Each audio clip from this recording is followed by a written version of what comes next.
Hello, my name is Ryan Ditrick, and today I'm going to tell you guys about nationalism and the role it played in the assassination of the Archduke Franz Ferdinand.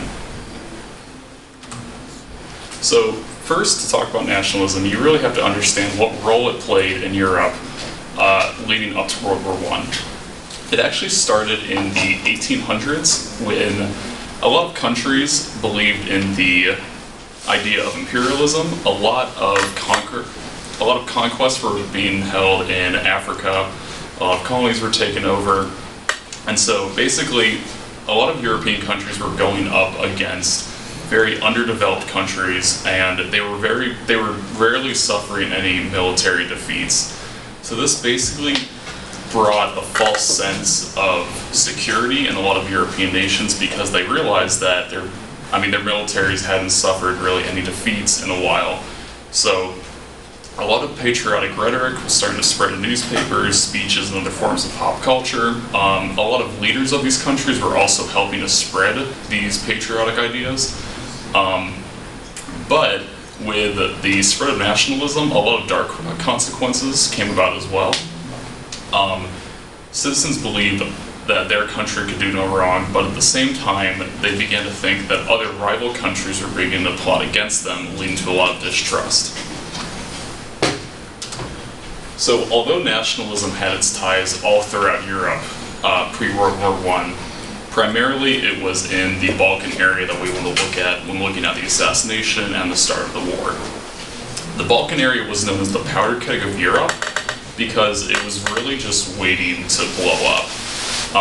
A lot of unrest began, and in 1809, during a time known as the Bosnian Crisis, Austria-Hungary was permitted by the Treaty of Berlin to annex Bosnia and Herzegovina. A lot of Serbians and a lot of people in the area were very opposed to this because they wanted to become their own independent state. So a lot of conflict began to go against Austria-Hungary at the time. Serbia did a protest in the annexation. However, the dual monarchy of Austria-Hungary did refuse, and then so this is where nationalism is beginning to be seen more and more. So in 1912, the First Balkan War started and it was against the Ottoman Empire versus the territories of Bulgaria, Serbia, Greece, and Montenegro, and they were basically disputing over unclaimed Eastern European territory. And the war only lasted about a year, and it ended in the Treaty of London.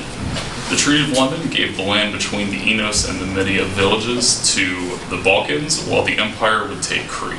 The Ottoman Empire would take Crete. However, Bulgaria during the negotiations was not satisfied with the treaty, and a year later would launch the Second Balkan War. The Second Balkan War was Bulgaria versus Serbia, Romania, Greece, the Ottoman Empire, and Montenegro. And so basically, the war only lasted about 3 months, with the ending in the same year, 1913, and basically it ended with the Treaty of Bucharest, which pretty much redrew the terms of the Treaty of London, where all new territories were distributed to each country. With this distribution, Serbia did begin to grow in power as they had more land, but however, they were still under the control of Austria-Hungary. So this is where we get to the assassination.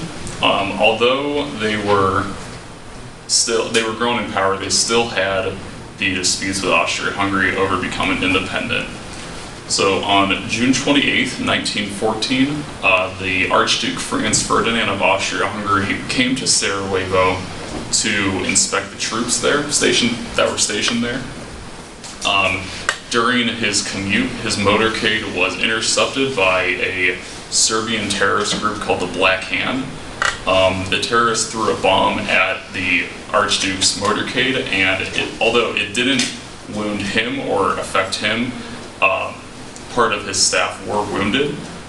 So on his way to the hospital to visit one of the wounded officers, He was intercepted again by a man named Gavrilo Princip, who saw his opportunity and fired 2 shots into the car, killing both his wife and Franz Ferdinand. Once the dual monarchy of Austria-Hungary learned this, they declared war on Serbia, and basically the assassination wasn't meant to start the war. It was meant to be an act of aggression against Austria-Hungary, because the day itself was rooted in Serbian nationalism. It was the anniversary of the First Battle of Kosovo, where the Serbians were defeated by the Turks in 1389.